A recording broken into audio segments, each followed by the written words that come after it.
Guys आज की इस वीडियो में आप लोगों के बहुत सारे डाउट्स क्लियर करने वाला हूं। एक्चुअली गाइज आप लोग ये कमेंट करके पूछ रहे थे कि सर जिन्होंने डीएलएड के साथ में डिस्टेंस इग्नू से या डीयू सोल से जिन्होंने ग्रेजुएशन किया है तो क्या सर ये स्टूडेंट क्लास 6 से लेकर 8 तक के टीचर बन सकते हैं? क्योंकि डीएलएड जो करते हैं ना, आप सभी जानते हैं दोस्तों, प्राइमरी लेवल का ये एक टीचर ट्रेनिंग का कोर्स है डीएलएड। तो आप क्लास 1 से लेकर 5 तक के टीचर बनने के लिए एलिजिबल हो जाते हैं। अब उसके बाद का प्रोसेस तो आपको पता ही है, सीटेट का पेपर 1 क्लियर करना होता है। बाकी स्टेट्स लेवल की जो वैकेंसी आती है, जैसे कि केवीएस तो केंद्रीय विद्यालय का हो गया, DSSS स्टेट लेवल का दिल्ली का है, बीपीएससी बिहार का है, बीपीएससी टीआरई, रीट जो है राजस्थान का है और यूपी में सुपर टेट देना होता है। तो इस एग्जाम को आपको क्लियर करना पड़ेगा। उसमें आपके अच्छे नंबर आते हैं, मेरिट में आपका नाम आ जाता है, सिलेक्शन आपका हो जाएगा। तो गाइस यहाँ पर क्वेश्चन ये है कि क्या डीएलएड जिन्होंने डीएलएड किया है और उसके बाद जिन्होंने ग्रेजुएशन कर लिया है डिस्टेंस या रेगुलर से, तो क्या ऐसे स्टूडेंट क्लास 6 से 8 तक के लिए टीचर बन सकते हैं? अगर बन सकते हैं तो कौन कौन से स्टेट्स में बन सकते हैं, कहाँ कहाँ पर बन सकते हैं? तो इस वीडियो में गाइस मैं A to Z complete information आप लोगों को देने वाला हूँ। प्लीज वीडियो को एंड तक देखिएगा, तभी आपको समझ में आएगा। और आज के बाद गाइस इसको लेकर किसी भी तरह का आप लोगों का कंफ्यूजन है सब दूर हो जाएगा, ठीक है ना। सभी को मैं आपको जो है बताऊंगा, बीपीएससी बिहार का भी बताऊंगा, केवीएस का भी बताऊंगा और DSSS का भी बताऊंगा, ठीक है ना। क्योंकि गाइस ये सभी चीजें जो है ना, ये हर कोई नहीं बताता। मैं आपको सच्चाई बता रहा हूँ। जब मैं गाइस 2022 में डीएलएड सेकंड ईयर में था, तो उस टाइम गाइस दिल्ली से मैंने डीएलएड किया। तो उस टाइम मैं अपने टीचर से पूछता था कि मैम क्या हम डीएलएड के साथ में ग्रेजुएशन कर सकते हैं? क्या डीएलएड करने के बाद हम ग्रेजुएशन कर लेते हैं तो क्लास 6 से लेकर 8 तक के लिए एलिजिबल हो जाएंगे? तो वो रिप्लाई करते थे, लेकिन मुझे समझ में नहीं आता था। मतलब कोई कहता था हाँ हो सकते हैं, कोई कहता था हाँ कर सकते हैं ग्रेजुएशन डीएलएड के साथ में। तो मुझे मतलब कंफ्यूज हो जाता था, मैं डाउट में रहता था कि ये कह रहे हैं कोई नहीं कह रहा है, तो करे क्या आखिर, ये इस तरीके से कंफ्यूजन रहता था। लेकिन गाइस जब मैंने अपने गवर्नमेंट स्कूल में अपने टीचर से पूछा तो उन्होंने कंफर्म कर दिया। और मैंने आपको ऑलरेडी बताया है कि आप डिस्टेंस ग्रेजुएशन कर सकते हो अगर आप क्लास 1 से लेकर 5 तक के टीचर बनते हैं और साथ में डीएलएड रेगुलर भी, डीएलएड तो रेगुलर होता ही है, साथ में आप ग्रेजुएशन रेगुलर भी कर लेते हैं, बीए या डिस्टेंस से भी कर लेते हैं, तो कोई दिक्कत नहीं होगी। क्योंकि 1 से लेकर 5 तक के टीचर बनने के लिए जो एलिजिबिलिटी क्राइटेरिया है वो है आपका 12th होना चाहिए। क्योंकि 12th के बाद ही तो आप डीएलएड करेंगे, तो ये तो होता ही है। 50% के साथ होना चाहिए, ये है मेन एलिजिबिलिटी। मतलब 12th जो आपके 50% के साथ होना चाहिए और बाकी 5% का रिलैक्सेशन मिलता है, मतलब रिजर्व कैटेगरी को। साथ में आपका डीएलएड होना चाहिए, 50% नंबर इसमें होना चाहिए आपका डीएलएड में भी। उसके बाद सीटेट का पेपर 1 होना चाहिए। ये 3 चीजें मांगी जाती है, केवीएस में भी, दिल्ली में भी, बिहार में भी, ऑल स्टेट्स में, ठीक ना। तो अब हम बात करते हैं 6 से 8 तक के लिए क्या एलिजिबिलिटी क्राइटेरिया है। तो देखो बस यहाँ पर जो है ये बिहार का है, उसके बाद केवीएस का भी मैं आपको शो करूंगा। तो बिहार में अगर आप 6 से 8 तक के लिए टीचर बनते हैं, देखो 6 से 8 को जो है ना हम अपर प्राइमरी कहते हैं कई बार, और 6 से जो 10 तक के टीचर होते हैं ना, ये दोस्तों टीजीटी होते हैं, मतलब ट्रेंड ग्रेजुएट टीचर होते हैं। तो टीजीटी के पोस्ट के लिए आपको पता है गाइस, हमें सब्जेक्ट कॉम्बिनेशन पता होना चाहिए। क्योंकि जब आप ग्रेजुएशन करते हैं ना, मान लो गाइस आप जो इन फ्यूचर जो है आप टीजीटी मतलब ट्रेन ग्रेजुएट टीजीटी के टीचर बनना चाहते हैं, आप पीजीटी के टीचर बनना चाहते हैं। पीजीटी जो है क्लास 11th एंड 12th को पढ़ाता है। उसके बाद आप वाइस प्रिंसिपल और उसके बाद आप हेड टीचर बनना चाहते हैं, प्रिंसिपल बनना चाहते हैं।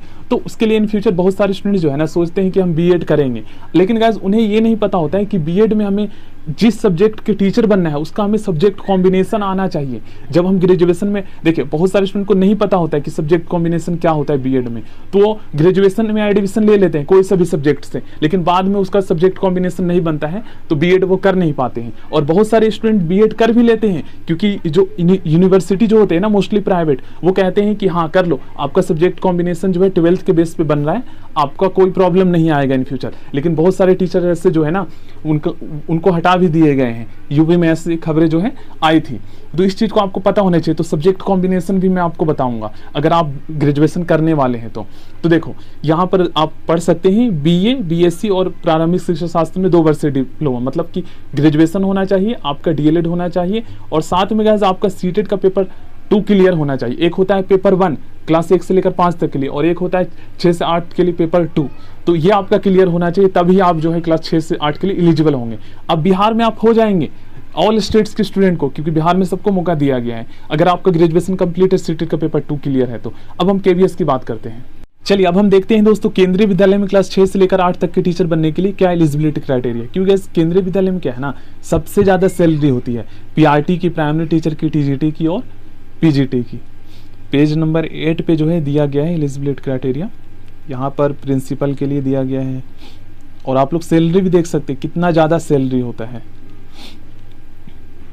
देखिए ये पीजीटी कंप्यूटर साइंस का है। कंप्यूटर देखो गाइस, इन फ्यूचर जो है ना सबसे ज़्यादा अगर वैकेंसी आएगी बिहार में किसी भी स्टेट्स में, तो सबसे ज़्यादा गाइस कंप्यूटर की वैकेंसी आने वाली है।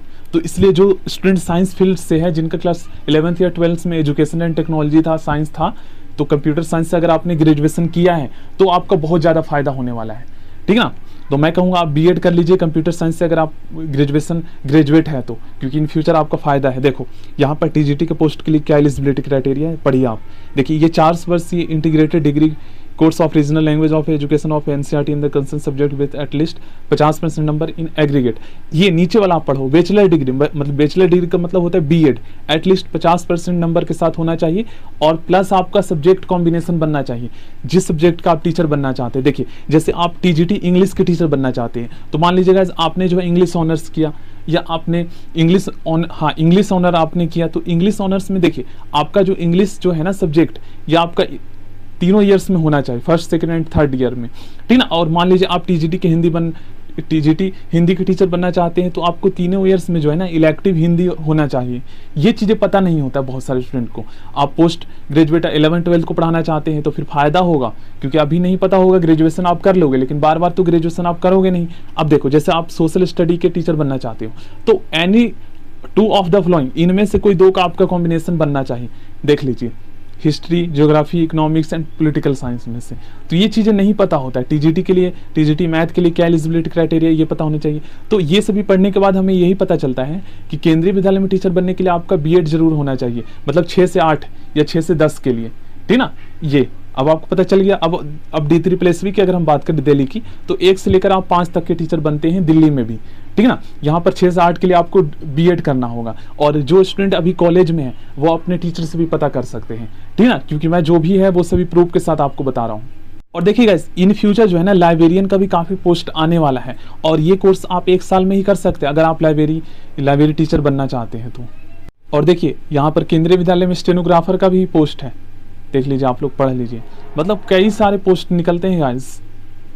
सो आई होप दोस्तों आप लोगों को समझ में आ गया होगा। और ये देखिए प्राइमरी टीचर और प्राइमरी म्यूजिक टीचर्स के लिए क्या एलिजिबिलिटी क्राइटेरिया है क्लास 1 से लेकर 5 के लिए केंद्रीय विद्यालय में, ये आप लोग देख सकते हैं। इसमें तो सभी अप्लाई कर सकते हैं। और इन फ्यूचर गाइस देखो, अगर मैं आपको बताऊं तो अभी वर्तमान में गवर्नमेंट स्कूल में या प्राइवेट स्कूल में सबसे ज़्यादा अगर टीचर की वैकेंसी आएगी ना, तो वो है गाइस कंप्यूटर टीचर की सबसे ज़्यादा डिमांड होने वाली।